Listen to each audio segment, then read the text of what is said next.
All right, we're live. All right. Good morning, everyone. Apologies for starting a little bit late. It is about 10:45 on Friday, April 24th. We're continuing our work on S-298, an act relating to creating the Vermont Voting Rights Act. And we are going to go over a draft 5.1 that was sent out and should be posted.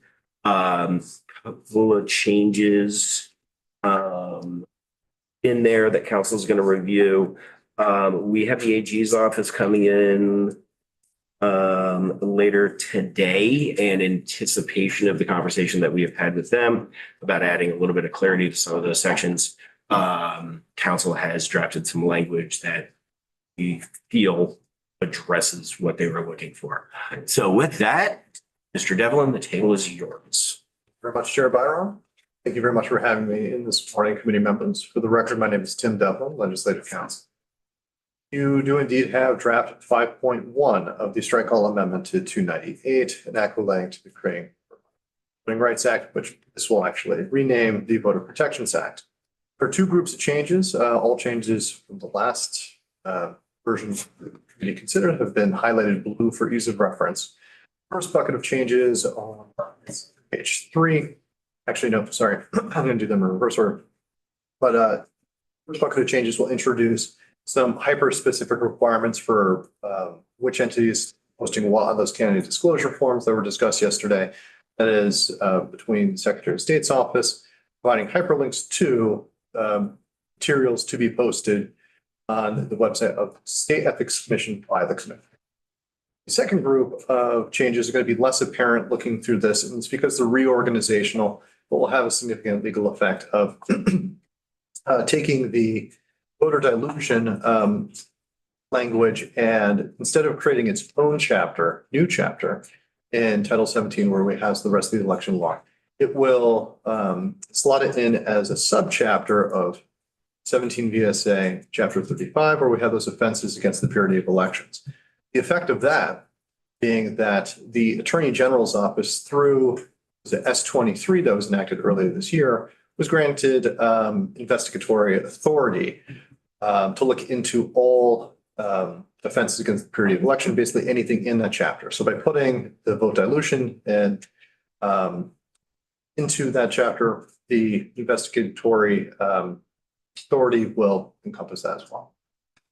So turning to the first instance of blue here, we have, okay. So just quickly to orient us on the first page, chapter or section 2, we have the modification to 17 chapter 35 offenses against those purity of elections. We have subchapter 2, penalties upon voters.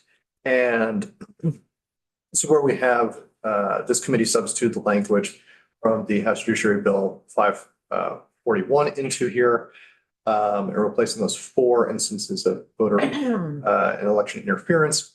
And let's see, then we have the impairment of voting rights of registered voters to be renumbered or to be added and numbered in this version as section 1976. This is just something that was kind of a tag along piece to the vote dilution thing, but kind of reviewing it, figured it'd make a little bit more sense just kind of in this different subchapter. Again, no real material difference, just made a little bit more drafting sense, I thought. So then we turn to page 3 and we have the inclusion of some of the other subchapters which are not being modified. We're just there for reference to see, remind the committee what's in this chapter. So we have subchapter 4, use of synthetic media and elections, that's from S-23. We have subchapter 5, enforcement and investigations.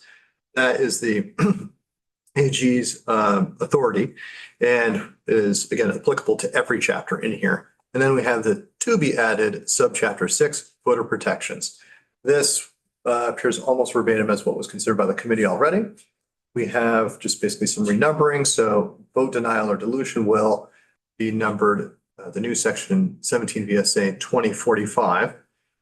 We have that or having a disability language that was added there.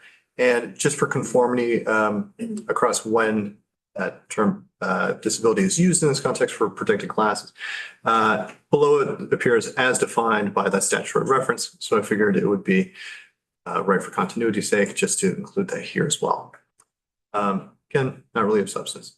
So then we go down to page 4, and as a subdivision of this section, we have those two definitions, which were a standalone statutory section there. They're just going to be tucked under this. Again, no real substantive change, just figured to be better organizational. So then we go to the to be renumbered 2046, civil actions by Attorney General. Just one change here from chapter to subchapter. And that's it for those reorganization. Any questions about that? Okay, so now we turn to, let's see, page 6 of the bill, in particular disclosures for candidates for state legislative and county office. This is the section 4 of the bill, which will modify 17 VSA 2414 to be retitled candidates for state and legislative and county office, semicolon disclosure form. So a new, just to refresh your memory, new subdivision F will be added here, tasking the State Ethics Commission, providing informational resources to candidates and answering questions regarding the requirements of the disclosure section, as well as how to accurately complete the disclosure form and the penalties for not doing so properly. The new language is very much in line with that, but just introduces some hyper specificity as to who and what is to be posted on websites and how questions are to be answered. The new language will read, beginning on line 16, the Commission shall make available on its webpage the disclosure form, prepared responses to frequently asked questions, or FAQs, and any informational resources and materials that it deems necessary to adequately inform the candidates of how to comply with the provisions of this section. Upon contact by a candidate, Commission shall provide answers to the candidate's questions by email or by phone, whichever the candidate may prefer.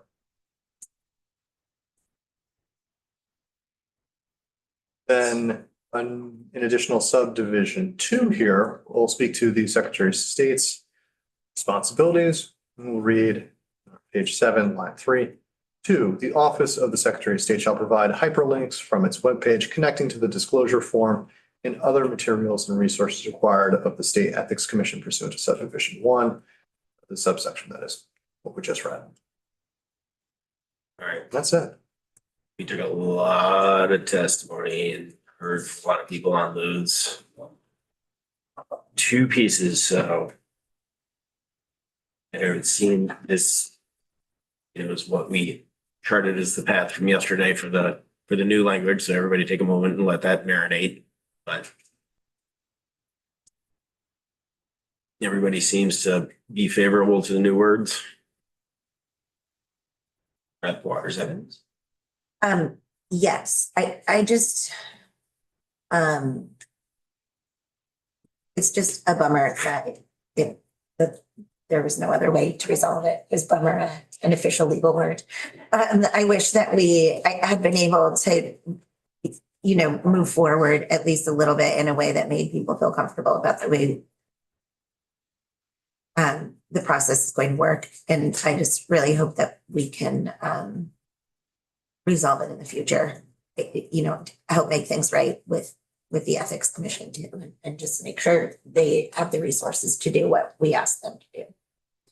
But I mean, other than that, yes, I think this is the only or the best solution, I think, to your problem. Appreciate that. Anything else from members right now before we shift over? Nope. Devlin? Okay. Thank you. And just want to quickly note, I'll be here for most of the testimony. I just have to run to the Senate floor around 11:30. I'll be back after that as well. Okay. Thank you.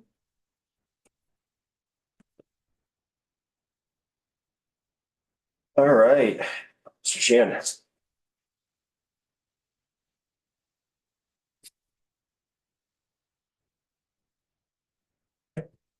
Hello again, Sean Sheehan, Elections Director, Secretary of State's Office. Thanks anyone. Didn't remember, been a while.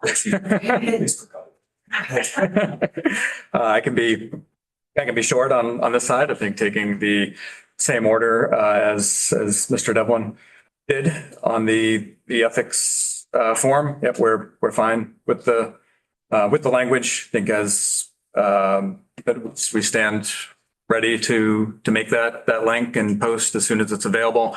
In addition, and I think you don't need to put this in law unless you want it to, but for all of your side, I reached out to the Ethics Commission again yesterday afternoon after that testimony and directive to post, saying if they could get it up ASAP, we would make sure that happened before the weekend. We assume a lot of candidates will be wanting to work on that this weekend. And also, in addition to putting it on our website, knowing that we're at the 23rd hour here or past that, we'll also send a proactive email out to all candidates who are registered in our campaign finance system, just with that direct link rather than making them come to our website. We will obviously have it on our website, but we'll also proactively push it out so that candidates can all know as soon or very close to as soon as we know ourselves. No, and I know the respective party bosses are all keeping an eye on this as well. Yes, we'll include all of them as well. Back on all of this. Yeah, we're sharing. Yep, absolutely. And we do have meetings in the work. This is the time of year we meet with all three party chairs and leadership sides just to go over the calendar for the next several months to make it as smooth as possible. Everything from the filing period through the canvass after the elections. And so certainly we will be communicating with all of them as well.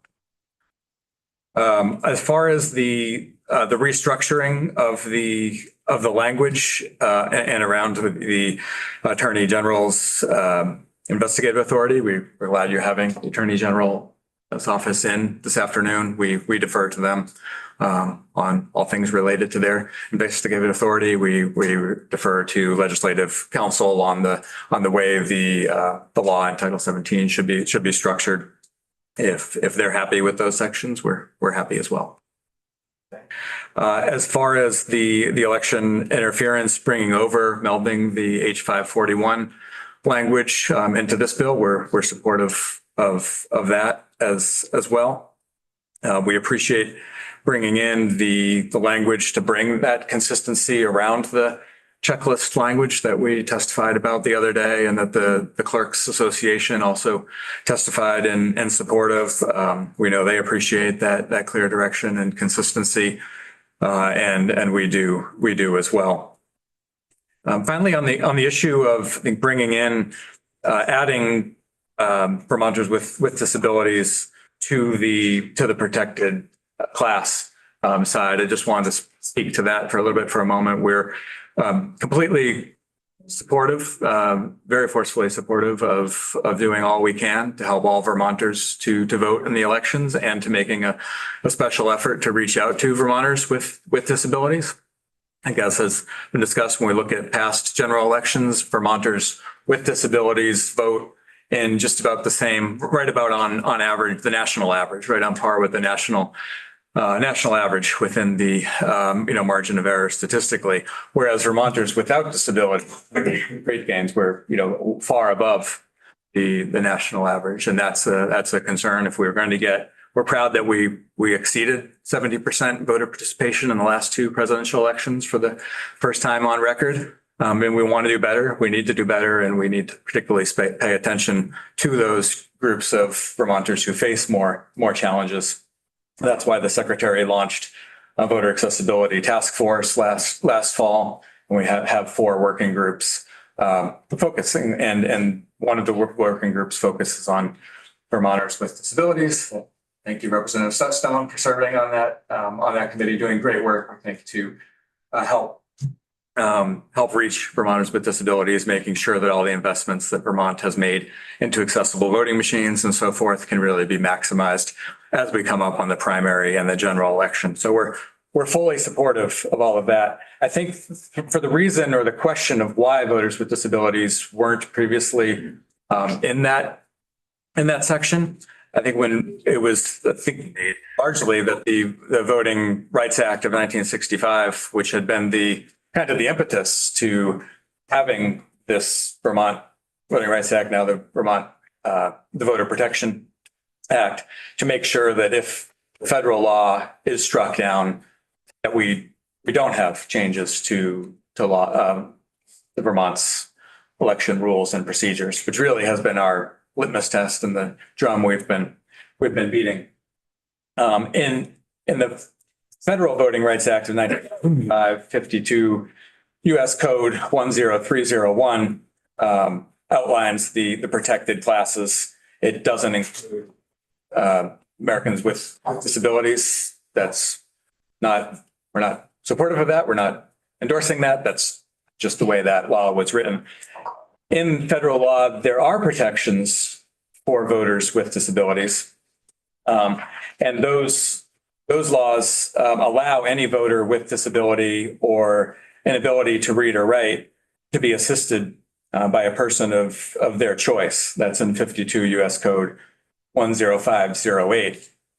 And that was actually in one of those previous versions. I don't know if it was the 25-page version or the 42-page version. But when we reviewed it, and I believe the Attorney General's office as well, our concern was that current Vermont law actually goes a lot further than that federal law.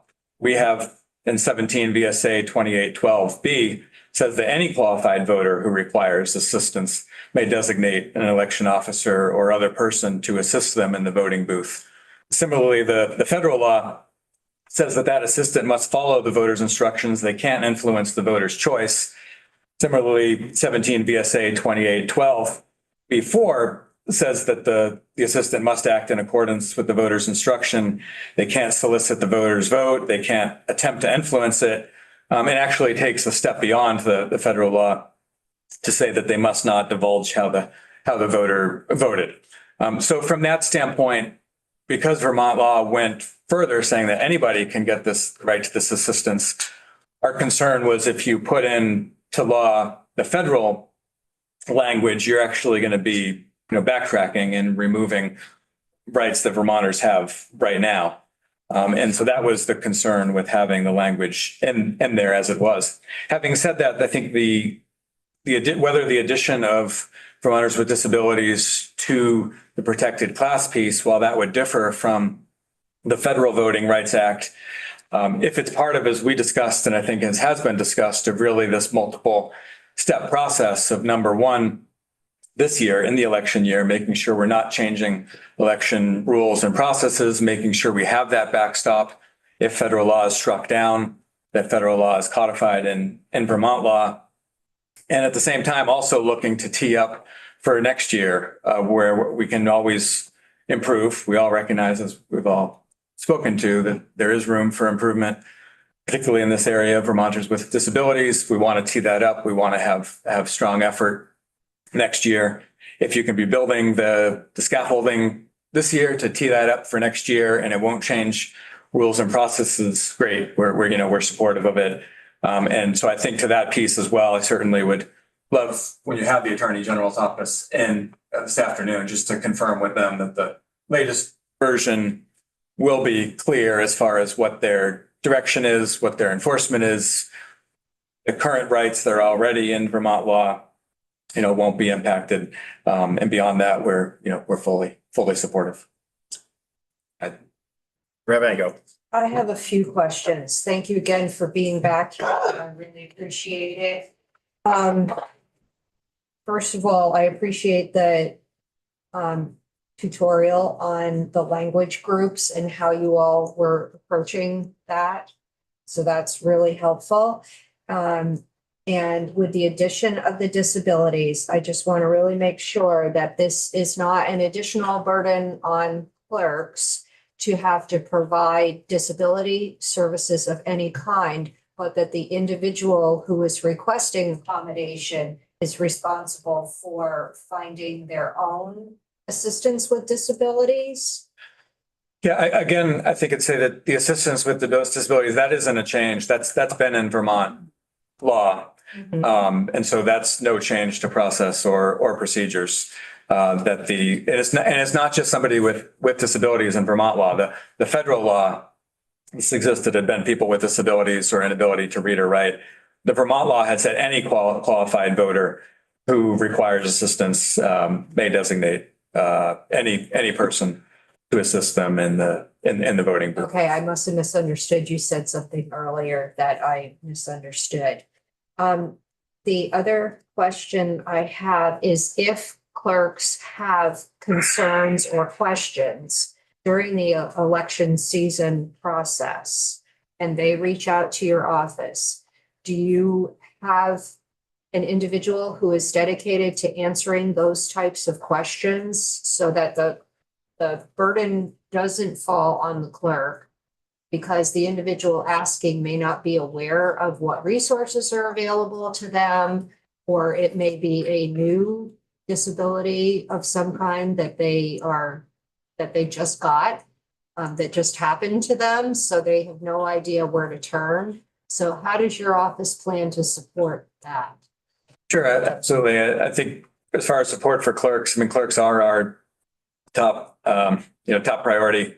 We have a small team. I mean, there are five people on my team, but we make sure every clerk knows our main contact information direct to our emails, all of our phone numbers as well. On top of that, we do election procedures training. We've updated the election procedures guide for this year. We provide that to every clerk, assistant clerk, BCA. We just conducted a long week. Monday, 20th was just this week. I was going to say last week, actually this week. This Monday, we provided training to county clerks because they interact with elections less frequently than municipal clerks, but they're very important at this time of year, taking the filings for county office and for Senate office, and they'll have the role with the canvas as well. So we went through a training this past Monday with all of them. We also have regular office hours that we provide for municipal clerks throughout the year, and they're in the off seasons. They're once a month. As we get closer to the election, they're weekly. On top of that, we do have in-person and virtual election procedures trainings, which will be half day, all day, better part of a day that we do in the South, Northwest, Northeast, and online. So boards of civil authority are welcome to come to those as well as clerks. And we go through all of the procedures with a particular focus on things that would have changed since, in last year's session in Act 70 and so forth. But all through that, any questions they have, new clerks, we focus on that. On top of that, we do an elections dry run that we did in 2024, first time having all clerks come in. And this is really to kind of pressure test the system, as well as helping clerks be familiar with entering system into the election night reporting and so forth, making sure all our security measures are in place as well. That's going to be in July, and again in October. So ahead of the primary and the general election, and of course office hours all throughout. But for clerks that have immediate questions that come up or can't make the office hours, we take their calls and emails every day as it stands. So absolutely. I think to the question, I'm not sure if your question was going to on disabilities in particular. I think with disabilities in particular, it comes into really with the ADA and federal law. It's tough for us to give a lot of guidance on that, particularly because the reasonable accommodations laws that come in really are a test of requiring public entities, businesses, so forth, to make reasonable accommodations to allow citizens or anybody, residents with a disability, the ability to partake in the same programs and services as everybody else, without providing an undue burden on the part of the business, the entity, the public, or fundamentally changing the program or service that's provided. And so really at those questions where they come in, it's very much often down to what a particular municipality's resources are, what their building looks like. So we know Disability Rights Vermont goes around and does audits of buildings, voting places and things. We certainly work closely with them and others, other advocates as part of the working group that I mentioned as part of the accessibility task force. So we try to make those connections wherever they can, but as far as giving specific directions to a specific municipality about their location and their resources, those are things that we have to defer to the municipal council to really weigh in on, and for the municipality to assess what would be an undue burden, and to make sure that the programs and services aren't fundamentally changed. But we always try to make that connection between advocates and resources and guides that have been produced by Disability Rights Vermont and others, and clerks. And we work that into our trainings as well, for clerks and MDCA, and our trainings of how to use the accessible voting machines. Okay, thank you. I have a comment and then another question. That should be short answer. I have heard anecdotally, and this is not just in my district, but all over the state, that, and I experienced it as well a couple of years ago, I think before you were appointed elections director, that calls to the Secretary of State's office go through a menu, and you need to basically leave a message. And the message, I believe, at the time said, we'll return your call within 24 or 48 hours. And that was not happening on a routine basis. I don't know if there's anything that can be done about that, but I've heard that recently as well, not my own experience and not anybody's in my district. So I can't speak to specifics on it, but if you all could talk about that in your office, that would be really helpful, because I have been hearing that clerks are trying to get an answer during a crunch time and can't. And understanding that you all are during crunch time too, but that's when the clerks need you the most, especially the part-time clerks who are not doing this on a full-time basis. It's really hard for them to know, to be up on every single thing that we've required them to be up on. So that was my comment. And then my question was, earlier in your testimony, you said that an agreement had been reached between the SOS and the Ethics Commission. And I wasn't sure if that was specifically after we had our committee hearing yesterday, or during the committee hearing, or before. To clarify the agreement, I don't think I said the agreement. I thought what I testified or meant to testify, what my understanding was, that this committee had given yesterday a directive to the Ethics Commission to post the form and the FAQ on their website, given a directive to the Secretary of State's office to link to that form and FAQ as soon as possible after it is posted. And I just said that it's our understanding we stand ready to do that. We've reached out to the Ethics Commission to make it clear, please tell us as soon as it's posted, the link, that we will post it on our website. And in addition to that, I noted that we'll be sending it out directly to people who are registered as well. Great, thank you. It might have been my misunderstanding, but I thought I heard you say agreement, but what you mean to say is that the SOS office is supportive of the directive that this committee has put into this bill. That's correct. Thank you We very much. stand ready to act. And yeah. I appreciate that. And absolutely. And just to your other point, Representative Hango, I certainly make sure that every clerk has my cell phone as Okay, well. great. I'll put that back out as well. Certainly in crunch time, I mean, if they were all right now when I'm here, not going to answer when I'm here, but we, certainly to get back as quickly as possible. That will be our. And when you stepped into the role, I know that you answered me personally and gave me your cell phone number. So it may be something that's now a little more phased out than it was, but I did hear several comments. So Yeah, thanks very absolutely. much for your availability. Yeah. Thank you. All right, anything else for the elections director?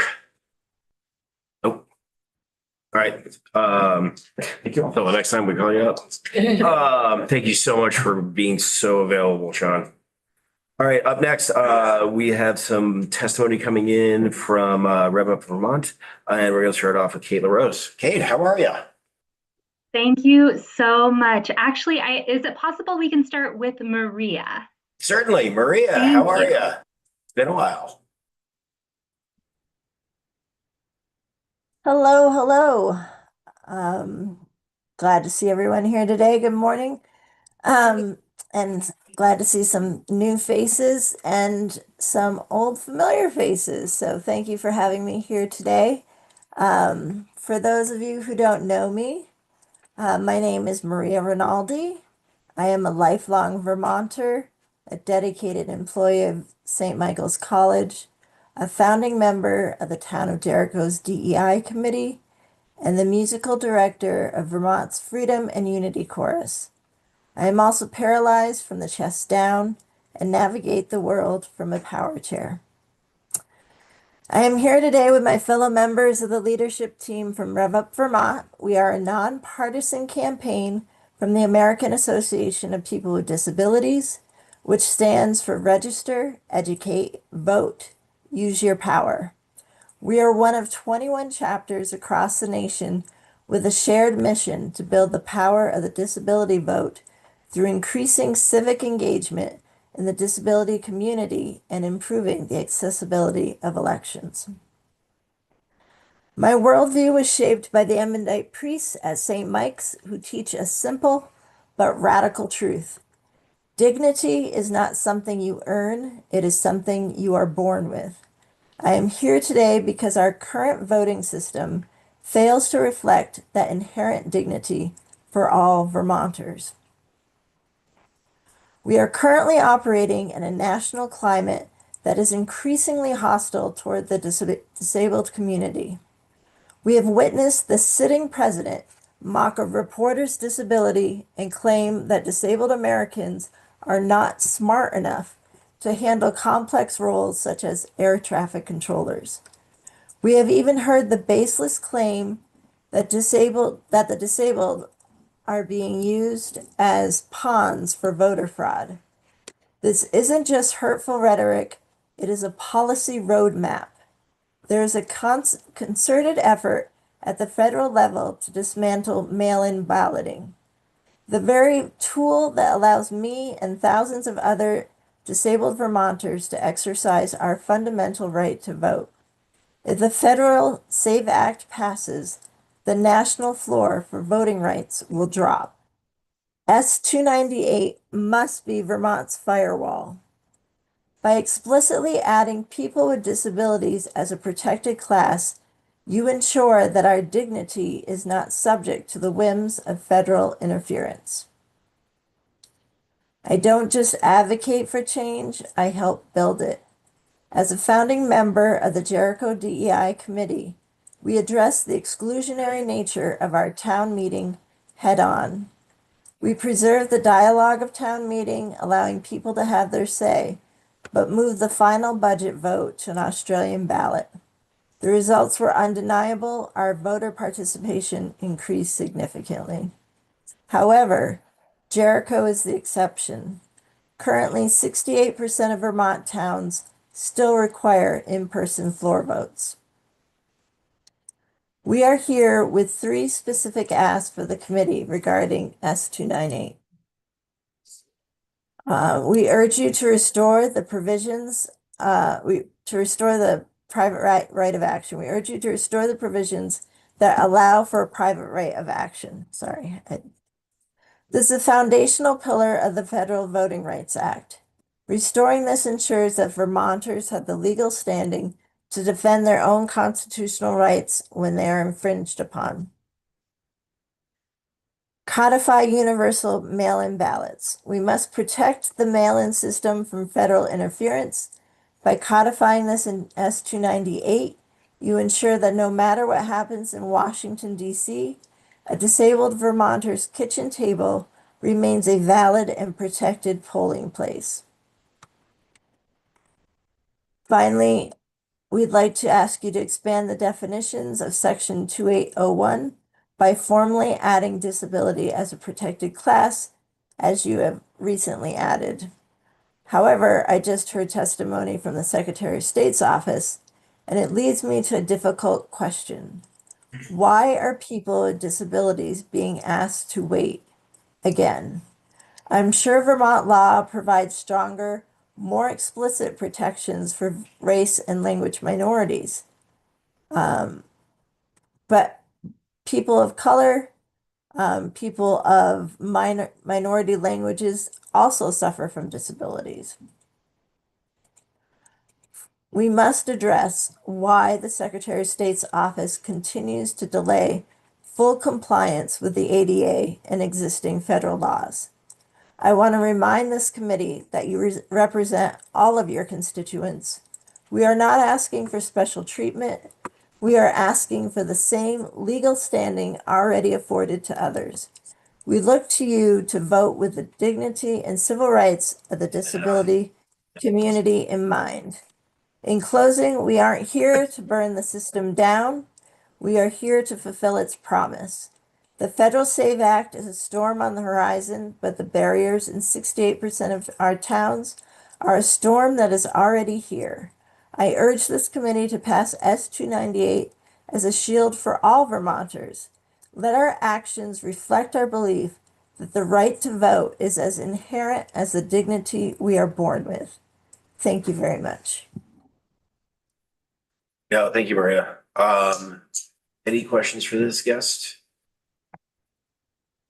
No. All right, well, thank you for the time, and I don't know if you have to go to another meeting or something, please, we're grateful for the time, but if you want to stick around and you have the capacity, please do. Yeah, I'll remain here, and if any questions come up too after, I'm happy to answer them. Okay, I really appreciate that. Up next, I have Alicia Weiss. You're muted.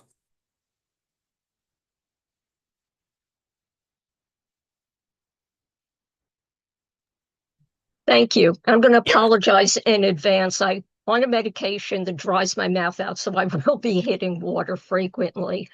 That's why. Good for you. Wow, it's been about over a decade since I've done this. I previously served as the executive director for the Vermont Coalition of Disability Rights and used to be in the State House quite often. I feel a bit rusty, so please bear with me. Good morning. For the record, my name is Alicia Weiss, and I want to thank the committee for the opportunity to testify on Bill S298. Having followed this bill, I appreciate the time and really careful consideration you've given it. For context, I'm a resident of the town of Plainfield. I'm the chair of the Plainfield Accessibility Advisory Committee and a member of the Rev Up Vermont leadership team.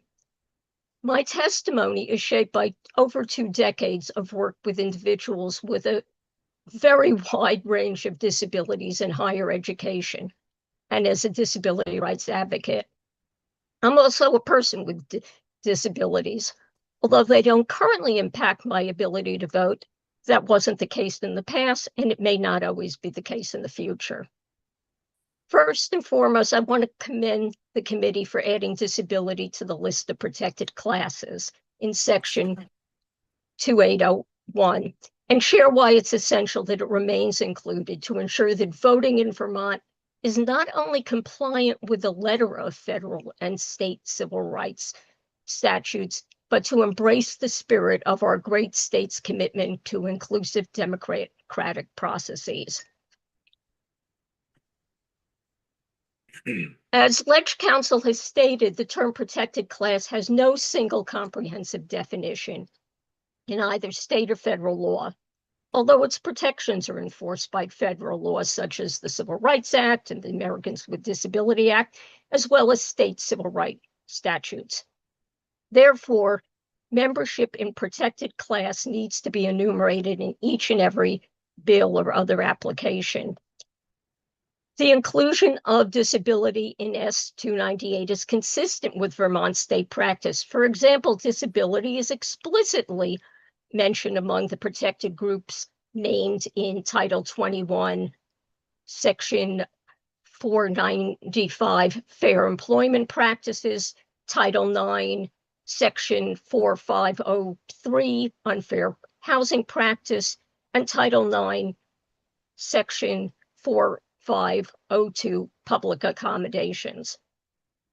I want to assure people that including disability in the protected classes of this bill will not in any way compromise protections granted in other state or federal statutes. I think there was a little lack of clarity of that from the Director of Elections. I'm not sure what he intended, but I want to be clear about that. Those protections will stand. We're just making it very clear that people with disabilities are also a protected class and deserving of that consideration. I'm also requesting that you restore the language from the Senate version of the bill that grants private right of action to provide remedy for tax-paying Vermonters in the event their fundamental right to vote is violated or compromised, whether inadvertently or not. If the only recourse is to appeal to the Attorney General's office, which already has so much on its plate, individual Vermonters' rights may not be protected. My third and no less passionate point, is that protection of mail-in voting is critical to ensuring your constituents have the equitable participation in political life mandated by law. Often, when considering challenges to accessible voting, people think first about visible disabilities, such as mobility impairments or visual impairments signaled by a white cane or a guide dog.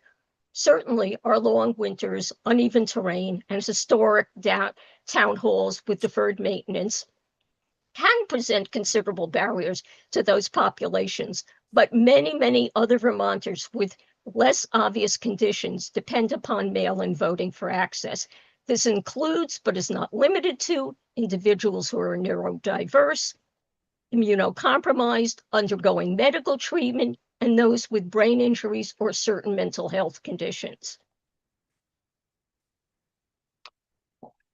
Reflecting on my experience with college and university students who ranged in ages from 17 to 80, I'm reminded of the significant number of veterans with post-traumatic stress disorder, PTSD, and acquired traumatic brain injuries, TBIs. Frequently, these men and women who had served our country were the most reticent of all to request accommodations or other support. They were tough and sometimes did not think they deserved support because they had come home when some of their comrades in arms had not.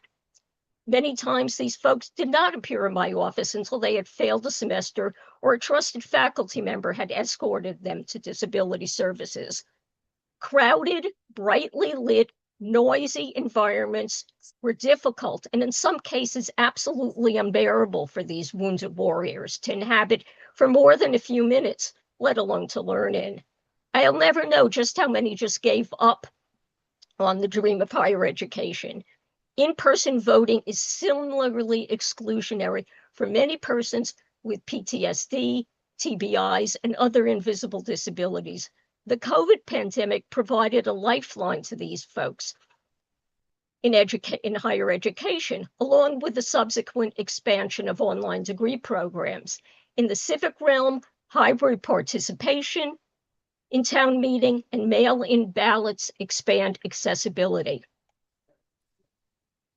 Therefore, I'm asking this committee to consider additional language that will guarantee ongoing access to mail-in ballots, the future of which is threatened. Mail-in voting benefits not only persons with disabilities, but round-the-clock family caretakers, people with unreliable transportation, and those working several jobs just to feed their families. I understand you've been working long and hard on this bill and hope to conclude that work today, but I urge you to take a little more time to finish the job of safeguarding Vermont's democratic processes. To remain true to the ideals of America, we have an obligation to ensure that all residents can vote independently, with dignity, and without undue hardship. I thank you. Thank you very much. Any questions from the table for this guest? Before we move on to Kate? No? All right. No, Good thank you so morning. much. Yes, hi, Kate. Table is yours. Thank you. Good morning. My name is Kate LaRose. Before I begin, I just want to share my gratitude that your committee has made it possible for us to testify today by offering hybrid participation. As a person with a disability who cannot tolerate lights, movement, sounds, and sitting upright for extended periods of time, I would not be able to be here today without Zoom participation.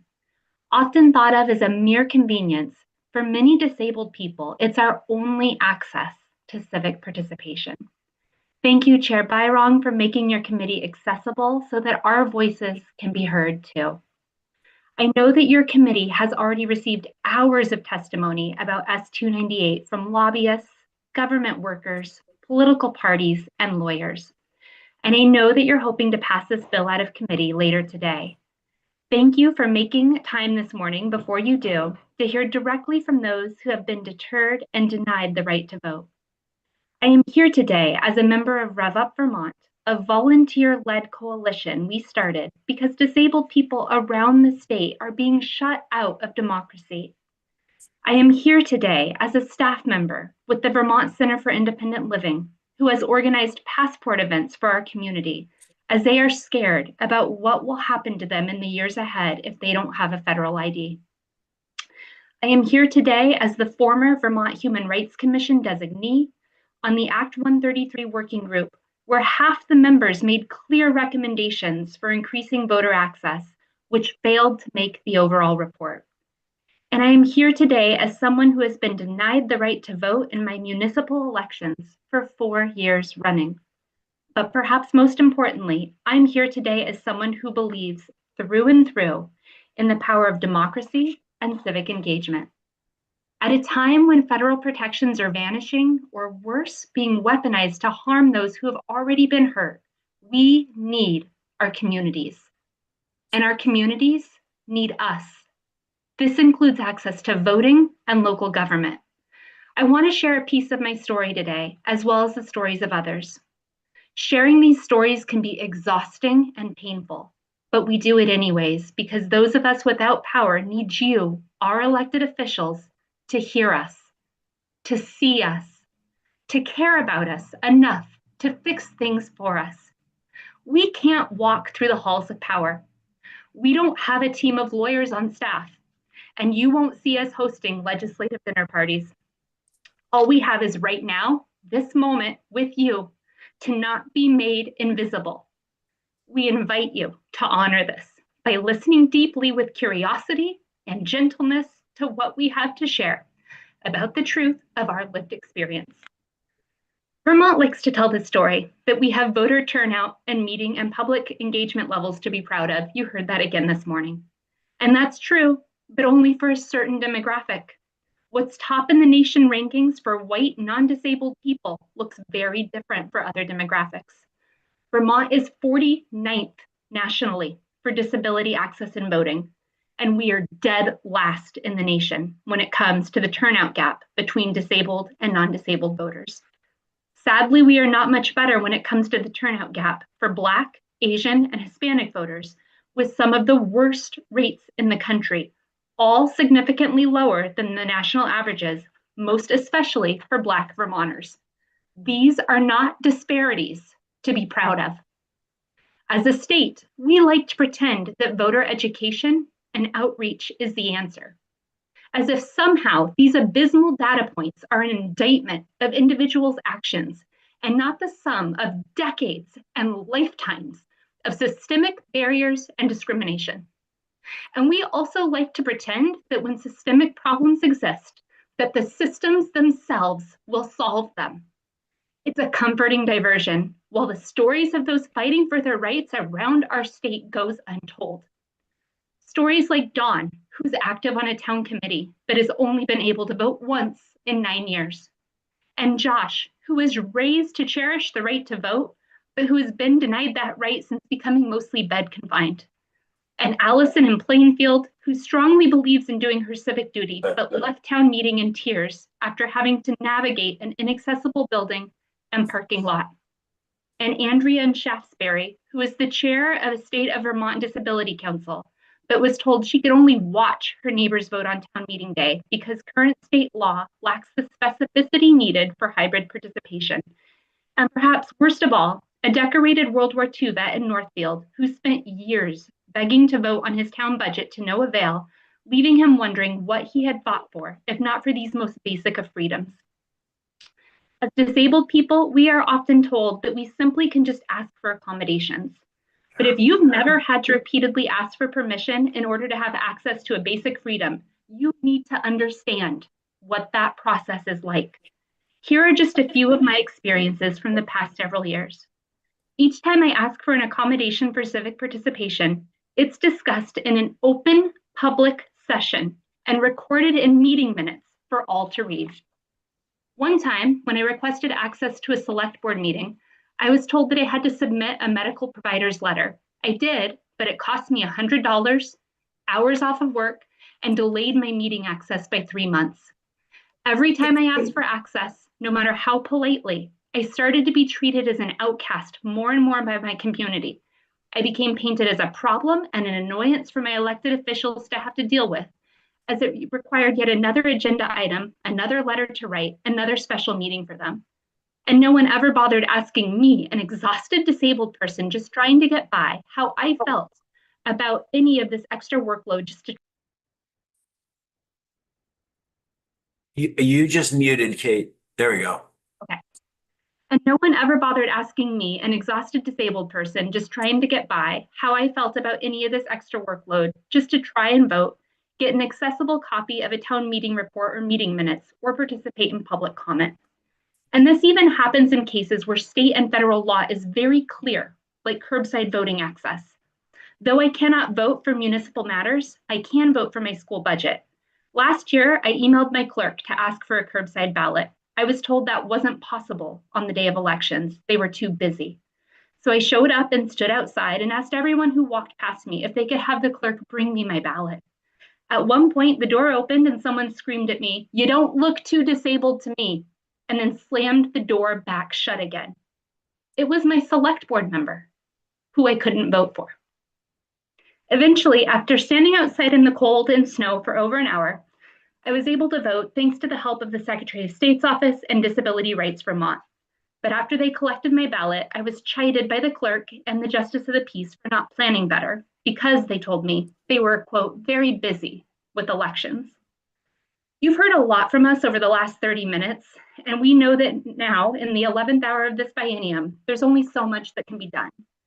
Protecting universal mail-in ballots, further expanding, not limiting, the classes of voters who are protected, and ensuring hybrid access to town meetings and Australian ballot for local elections are all equally important. And if you take nothing else from what we shared today, please let it be this. 1, disabled Vermonters must be included as a protected class in this bill in order to meet the spirit and intent of the Federal Voting Rights Act and the 4 federal voting rights acts that followed. Disabled people are not one demographic. We are present and a large part of all demographics. Thank you for including us. 2, because systems cannot fix themselves, even if they had the infinite time and resources to do so, private right of action must be reinstated into this bill. This was a cornerstone of the Federal Voting Rights Act. Without it, voters are powerless and have no recourse, and no recourse means no protections. I have so much hope for a future in which every member of the community is embraced and allowed to participate. I truly believe that this is the way forward to protecting and honoring everyone in all that comes next. These 2 small but mighty actions in this bill will help to make that possible. Thank you for your time. Thank you very much, Kate. Questions for the committee? Yeah, I think I want to invite the elections director back up just to follow up on the testimony here. If you don't mind, sir. Yeah, I'm happy to join. Again, Sean Sheehan, Elections Director, Secretary of State, and even more recent. Like I said, I'm putting a comment here for you this week. No, I want to thank Maria and Alicia and Kate for sharing their experiences. I think in hearing those personal stories really are a reminder for how all of us in the state have that room for continued improvement in how we need to do better. We need every Vermonter to be able to participate in civic participation and in elections as well. I want to I think Maria brought up, actually, I think they may have all, about the universal vote by mail, which is a lot of the research we've seen and looked to for helping make voting more accessible for all. Really comes down to making ballots accessible, to have no excuse absentee voting, which Vermont has. You know, some states you have to say that you're going to be out of state and during an election in order to get an absentee ballot. And in Vermont, there's no excuse. You can just ask the clerk for the absentee ballot for primaries. So for the August election, that's any Vermonter can avail themselves of that. And for the general election, the step beyond that, having the universal vote by mail. So that, I think, is widely seen as the number one policy from what I've read for making elections more available to more people. And so, as I noted, I think that the same that we shared with really that gap that Vermont has between Vermonters with disabilities, which is right at the national average, and Vermonters without disabilities, which is way better than the national average. It's a little puzzling in that sense that we have what's seen as the best policy practice that many states don't have yet. We're at that average. So we certainly, I think, have flagged this as an area is a priority for us to improve on. We think legislatively in future sessions as well. And also, though, I think for the opportunity for that outreach, I know our Vermont clerks and talk to have the accessible voting machines. That's a big investment that we collectively as a state have made with our Help America Vote Act funds to invest in those machines so that all 247 cities and towns have those available. They aren't used, many towns, they're not used a single time in elections. And so when the secretary launched her voter accessibility task force and the working group on disabilities, calling greater attention to the existence of those machines and making sure that people don't have to feel, we've heard that there's very different types of disabilities and people may think, oh, I have a disability or I don't have a disability. Anybody can use the accessible voting machines.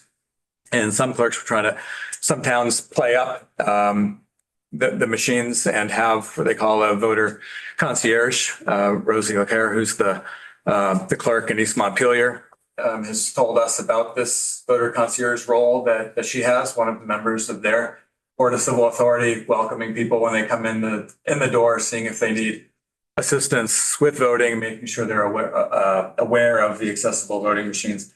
And actually, just today, the members of that working group, which includes our office, Disability Rights Vermont, folks from End Homelessness Vermont, the Agency of Human Services, Representative Stone from this committee, although she's going to miss the video shoot in East Montpelier because she'll be here voting on this bill, but also the ACLU and Vermont Legal Aid, all working together on a script to be able to play up and put out a video that we can get out to Vermonters and have all of these groups, all the members of this working group, help underscore the availability of resources for those who want to come vote in person. And again, at the same time, getting out the word, as has been discussed, that for both the August election and the November election, people who don't want to or can't vote in person have the ability to vote by mail. They also have the ability, if you're elderly or have a disability, to have two justices of the peace come deliver a ballot to your house, or if you're ill. So these are all resources that are in Vermont law, that Vermont has the right policies in place, and we feel that making sure that they're better known to Vermonters will help us improve and do better at this year's elections, while at the same time always looking out to policies that we can wrestle with next year with this committee and the legislature to get into law.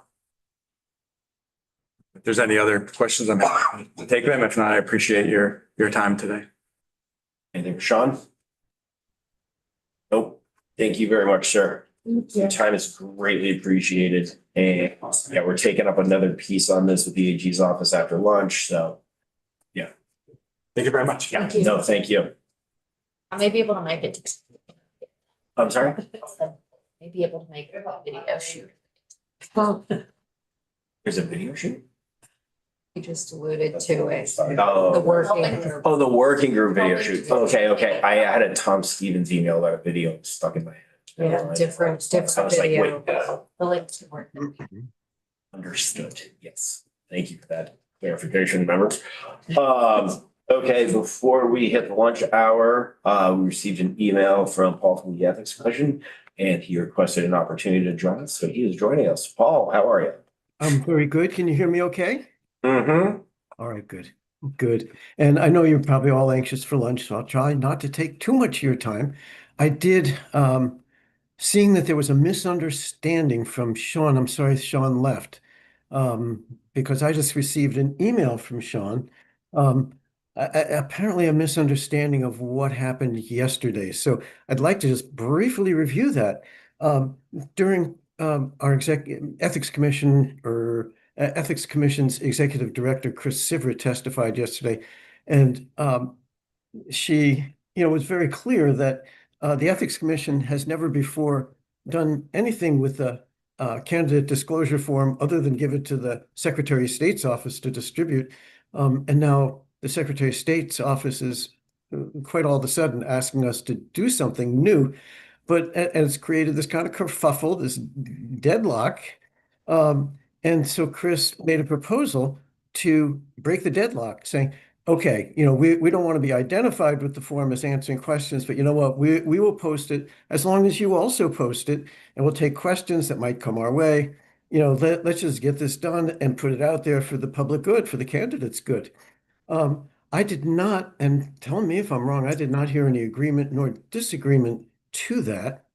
And then at the end of the day, and I understand that after Chris Sivert came, Sarah Copeland Hanses, who disagreed with that, but such is life. But still no agreement or disagreement on that proposal. And then after the recording ended, and as I was packing up, Chair Byron, you can correct me, but I thought I heard you say that that you thought that there was an agreement that we would post that form, and that the Secretary of State's office would post a link to that form. And I just sent an email to all of you and Nick as well, just saying, I think there's a misunderstanding. Our proposal still stands.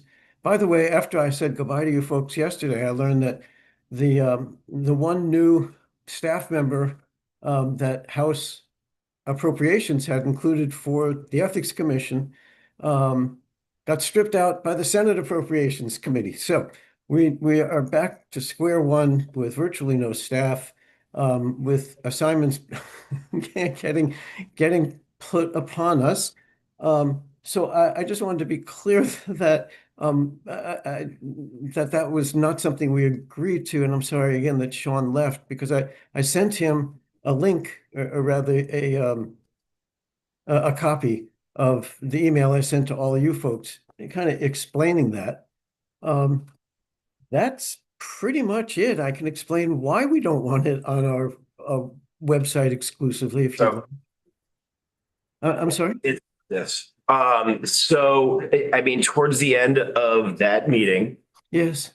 I read a punch list of 4 items, and I believe it was posted on Ethics Commission site, FAQs posted with it. They answer questions via phone and email. SOS links them for continuity. And thank you very much, Council. So yes, this is the direct one. Form posted on Ethics Commission website. FAQs posted on Ethics website. Ethics answers questions by email and phone. SOS has hyperlinks to all of the above on their site. I read this sheet that is in my hand aloud to the committee and council for broad understanding. You were sitting in the room, as was the Secretary of State. Nobody disagreed. Forgive me, Chair Byron, but the meeting had ended. Everybody's moving.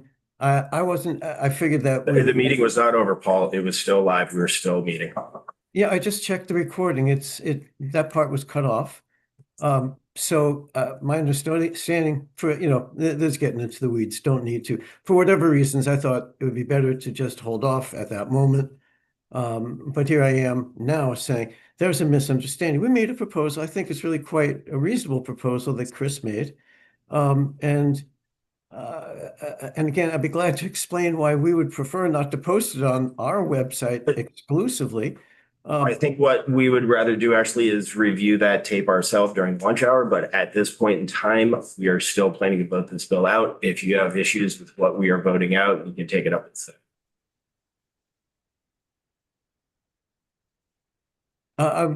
Totally understood. I mean, I saw the new S-298. And yes, of course, we take issue with it. It's stuff that we don't have staff to do, basically. And our jurisdiction, our bailiwick has been state public servants, employees, members of all three branches, not candidates. That's a whole new something for us. It seems like the beginning of mission creep and putting more and more stuff on the Ethics Commission with less and less staff. I don't mean to be a complainer. Yeah. Get us more staff, we'll do whatever you say. So, I mean, this committee did put forward a budget recommendation with all of your requests. So if we did what we could within that vein, so as this bill continues to move, I think the pressure should be applied for your request with the appropriations committees. Moving on to the Senate at this point, I guess, with S-298, et cetera. We'll do what we can on our end, but yes, we actively disagree with these new Ethics Commission assignments with the current staffing, and you can always underline that you think that the Ethics Commission should get some more staff. Can always emphasize it with your colleagues. Rep. Waters Evans. Thank you. Yesterday, you and I actually had just a conversation in the hallway with a senator about the fact that that I was hoping that the Senate could be convinced to put that money back into the budget. And, I don't want to speak for that senator at the moment and hold them to anything they said, but they did say that it was important to them as well and that they were going to speak to the appropriate people about it. Yes. So I think right now we're sort of in this strange sort of nowhere zone as far as the funding is concerned, because, the money goes in, it comes out. We recommended the whole thing. That the House Appropriations said, okay, half. Senate said nothing. Like but the budget isn't final until the budget's final. And the budget isn't usually final until the last day of the session. So we are, unfortunately, in this gray area of making these decisions about what we think is the best policy, with every attempt not to have these unfunded mandates or to ask people to do things that they're not capable of doing because they don't have the funds. But we are also in this position where particularly in regards to this issue, it's very pressing time-wise that we resolve it as soon as we can. So I feel bad. I wish that we could give you all the money you wanted and more. We're going to do what we can on our part, when we're discussing the importance of it with our colleagues, I think to be able to fund it. But also, we need to make sure that the people who are being served by this mode, which is the people who are voting, right? The people who are voting, who have access to these campaign finance disclosures, that they're getting the information that they need, and that we are, adhering to these policies and these goals that we've set for ourselves, so that we can, get this information out to the public and make sure that these things that have been important, to past legislatures when these laws were made, that we continue that work. So I'm sorry that you are also waiting in this gray area, but hopefully we can do what we can to convince the Senate to fund your office appropriately. I think it's really important. We all agreed when we had our budget discussion that it was, a priority for our committee.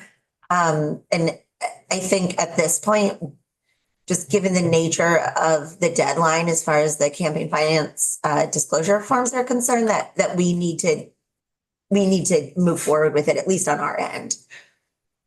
I don't want to interrupt, but if you're ready for me to respond. Sure. I'd be glad. We think we've put through quite a reasonable proposal. I don't see any reason why the Secretary of State's office would not want to post. I know there was a concern expressed about duplicate places for documents. That can be dealt with easily, and that's not a problem. We'll take care of that. But I don't understand their intransigence, frankly. Candidates generally go to the Secretary of State's office elections division when they want information, when they want forms, etc. Why would they not post it for the public good to get the word out there to the candidates, especially when there's a crunch time now? We have, I think, a legitimate reason why we'd rather not post it at all, but we're saying, sure, we'll post it. But we don't want it to be the exclusive place to secure the document. Yes, we completely understand your argument. We understand your rationale. We understand that there's a big divide between your position and the Secretary of State's. And as a committee, we're just trying to do the best we can in this circumstance with the information that we have, and unfortunately, not everyone is going to be happy about everything. And we're just trying to find a compromise that works for the people who are going to be viewing this information and the candidates who are going to be filling it out, to make sure that that's an easy and clear process for them, because we don't want to create barriers for people running for office. But at this point, I think, we have a discussion and a possible vote scheduled for 1:30 this afternoon, a committee discussion. And I think that's when we're hoping to, we have one more witness coming in to discuss it after lunch, which is very soon. I am just hoping that we can hear from that one more witness and then have our discussion. And, if it just turns out that it's not exactly what you hope for, I hope, you can make your concerns known to the Senate, and that, moving forward in, as time goes by, that we can find some ways to resolve this. But, we're going to discuss it. We haven't decided, we haven't voted on it yet. So, we're not quite there yet, but we will be this afternoon. I'll be glad to engage with the Senate or with whomever. Okay. But just for the immediate future, I'm hoping that the Secretary of State's office will agree to our, I think, reasonable proposal, so that we can get that form out there to candidates pronto. Rep Hoffman, then Rep Hanga. I'm sorry, I'm just trying to wrap my head around this because I've been doing a lot of reading on it lately. And so this came about because of Act 171, if I'm correct. Yes? Are you asking me? Yes. Oh, I'm sorry. I thought you were addressing another rep. I'm sorry. I'm sorry. It all wraps around the word maintain that was put in Act 171. The Ethics Commission requested a change of language that said that the Ethics Commission will prepare the disclosure form. We volunteered. And maintain. Yes. And maintain. No. It used to just say prepare. And it got changed to create and maintain. And people got confused and thought that we were going to help them prepare their form. It's like, no, we're just creating the form. And in discussion with Senate GovOps, Chris Sivert, our executive director, said, could you please change the language so that people don't think that we're going to help them prepare the form? That's not our job. We don't do that. Okay. And there was another, if I could just finish just to say, and the word maintained was explained at that time in the creation of the language to mean when the statute was changed, was updated, that the we, the Ethics Commission, would update the form. I wrote to Ruth Hardy, who was chair of the commission. She confirmed my understanding of what was meant at the time. Okay, so what I was getting at is, so this is 2024, June 10th, it came into law.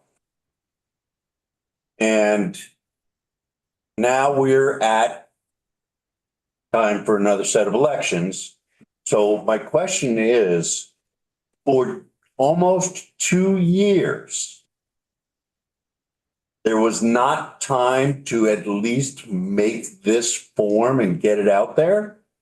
Oh, we created. That's what I'm trying to get to. Oh, of course, no, we created the form months ago. And No, we gave it to them months ago, and they're saying, no, it's yours to take care of. You know, you post it and you answer questions. Like, hold it, we've never done that. We always give it to you. We've done that for 8 years straight. Why are you changing the rules on us? That's all. okay, because yesterday when I was trying to find a current form, I still could not find one. No, it's not posted anywhere because, So for 2 years. right.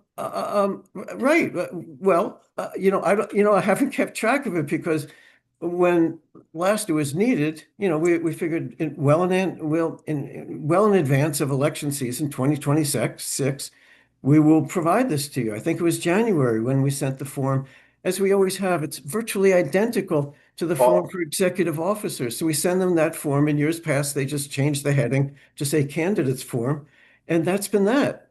And Oh, this we're not going to year- live in the past. We're going to live in the now. I'm saying that. Rep Coffin, if you're done, Rep Mango has a question. Sure. Thank you. I don't have a question. I have a statement. I'm not sure if you missed this part of the Deputy Secretary of State, Elections Director Sean Sheehan's testimony a few minutes ago, earlier this morning. But I specifically asked him what he agreed to, and he said that the Secretary of State's office approves the language that is in this version, which is version 5.1, I believe now, of this bill. So that's where we stand right now. And I'm not certain that continuing this dialogue is going to be helpful in this setting, but there's certainly more of an opportunity as the bill moves along to continue to make your points and for us to try to help you as Rep. Waters Evans indicated, we recommended from this committee, out of this committee to the Appropriations Committee, both positions that were asked for. And it went along in the appropriations process, which we have no more influence other than writing a letter about. Understood. So we appreciate your advocacy and we'll just move on this. Okay. So where we stand right now, committee is we are breaking for lunch. We will be back at 1 p.m. with the Attorney General's office to hear about possibly including some nuance to a section that we've taken a lot of testimony from them on. And we are still holding strong with our goal for a 1:30 vote. So with that, any questions from the table? Nick, thank you very much.